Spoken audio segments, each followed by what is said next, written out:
So I've got to talk about it. The AI music thing. There's been a lot of noise coming out recently from the AI music corner. People are making band members with prompts, whole profiles.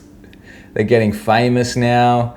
So many people are just so excited about AI music, and I just feel like I'm really not convinced by it yet, and I wanted to touch on that. I really wanted to talk about why I don't feel like it's as revolutionary as people actually think it is, and I wanted to discuss that without bashing it and with just being open and honest about my feelings. So let's have a look.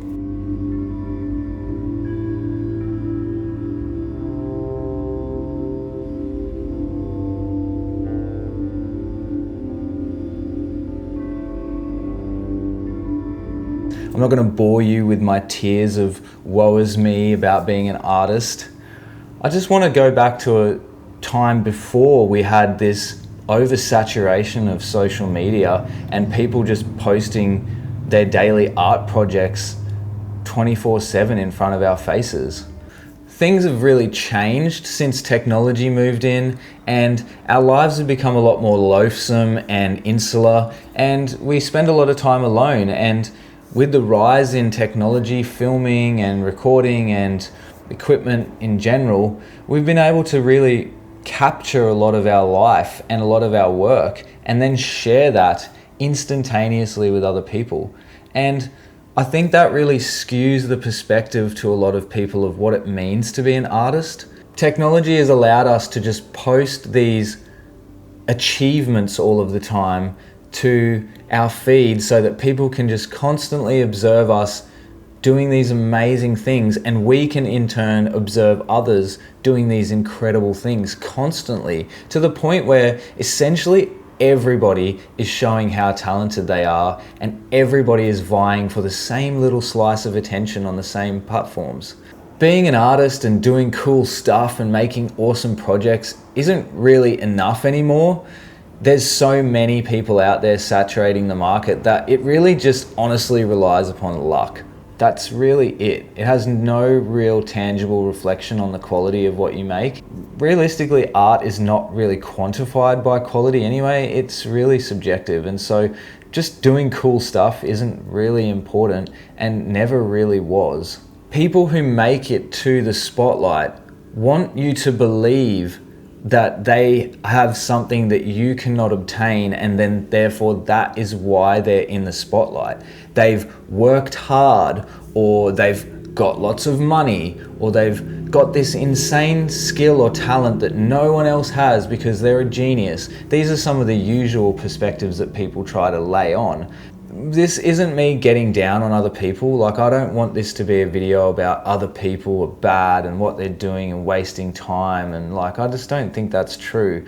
Social media has made us get addicted or attracted to the end product. We're so transfixed on the end product that we're racing to the end just to get that product done so we can share it with everybody. And AI is just a reflection of that. This brings me to my personal music philosophy, and if you watch this channel enough, you will have already heard me talk about this a fair bit, but to me, music production is a great romance between me and my creations.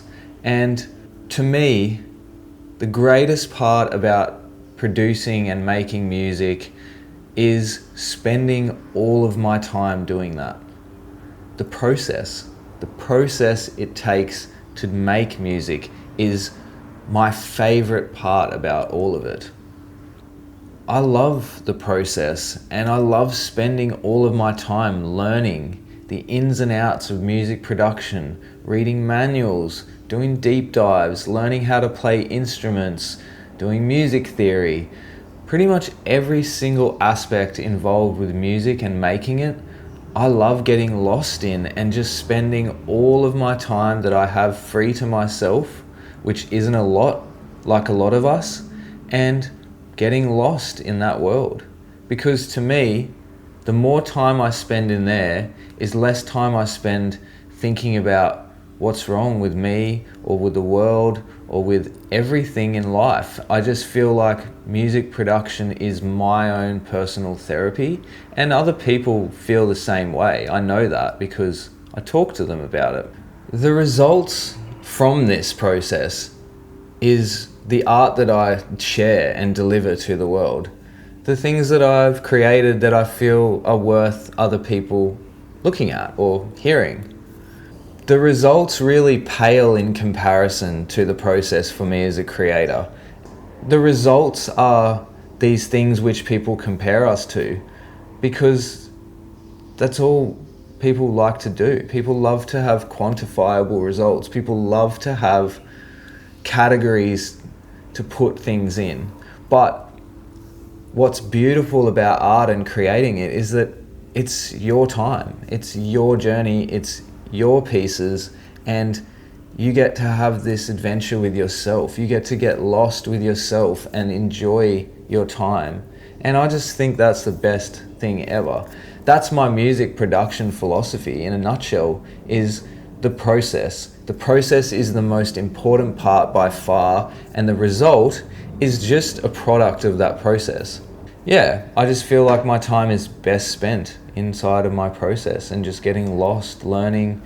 Music production is a lifetime journey for me, and I will never stop learning and growing and creating. It's just what I'm meant to do. I know that, and maybe some of you know that too. It's probably why you're here watching this channel. This division of workflows that I'm talking about separates these two paths that we're going on as producers in our journey. We've got these issues that present to us in this division where it sort of moves us either towards AI or away from it, towards like a more traditional approach. One of those issues is comparison. If you're concerned all the time about comparison and comparing your work, finished pieces towards others, then you will be looking more into AI because the result is obviously really important to you. If you look at the results primarily, you're more leaning towards capitalism than you actually are towards creation. And AI art is this fantastic feeder for capitalism because it's just endlessly productive. Whereas creation, well, it's just on our own terms. The other thing I think that divides these two ideas is time. You have to think of it as like, this saves you time and this wastes time. And I personally am on the field of, I want to waste as much time as possible producing music. That's how I think of it. I love wasting my time producing music. I want to waste all of my time producing music because that's what I love to do. AI music is kind of like speed running. It's not really like enjoying the game and playing it for fun. It's actually just like getting to the end as fast as possible. And yeah, that might work for a lot of people, but the end is just people validating your results. Most musicians I know go to a jam or a gig and they don't want to stop. They don't want to leave when they get there. People are so attracted to being in the moment when it comes to music that you can just see how obvious it is. People don't want to spend less time making music. They want to spend more time doing it. That's what's cool about it. That's why I really like this, is technology was meant to make us comfortable so that we could spend more time doing what we wanted, not less time. It's just that technology is meant to help us do things like our laundry, because like no one's passionate about doing their laundry. So that's kind of like the way I think about it. And that really leads me to my last point, which is, who does it really serve? Who is it actually serving a benefit to if the only people who want to use it are people who want to save themselves time doing the thing that everybody likes to do? And it kind of answers itself. The people who are really interested in these tools mainly are people who are interested in creating a brand for themselves or a brand on themselves. And I don't know, that's not really very scary. It's not really very worrisome that people who are interested in creating a brand are going to take over music like they already have, and they like were always there. I just ask myself, who's it actually going to benefit? Well, it's probably just going to benefit the same people who are already in the positions of power anyway, and like, it's not really very worrisome. I don't really care about that. It sounds a little bit harsh, but yeah, it only really benefits vacuous sort of identity focused things. It doesn't really worry people who are interested in spending their time doing something fun. Like, it's not fun to type into a keyboard, make a beat. Like, it's pretty lame. Like, make a beat for me now. Like, it's just, I am interested in reading the manual. I am interested in spending 2 hours figuring out why I don't have sound coming out of the speakers. I am interested in the boring, mundane life of being an artist. That's why it's so captivating for some, and for most of us, we're just going to continue doing exactly what we were doing. Learning, growing, making. That's it. We're creators, and that's what we do. I'll never stop doing that. It might look different, but it just is what it is. Thank you so much for watching. I really appreciate everybody tapping in lately. All the comments, all the subscribers. It's been so wicked to watch. I'm feeling awesome about it. And I'm just keeping on making videos. I'm keeping it going for everybody. And thank you for watching. Until next time.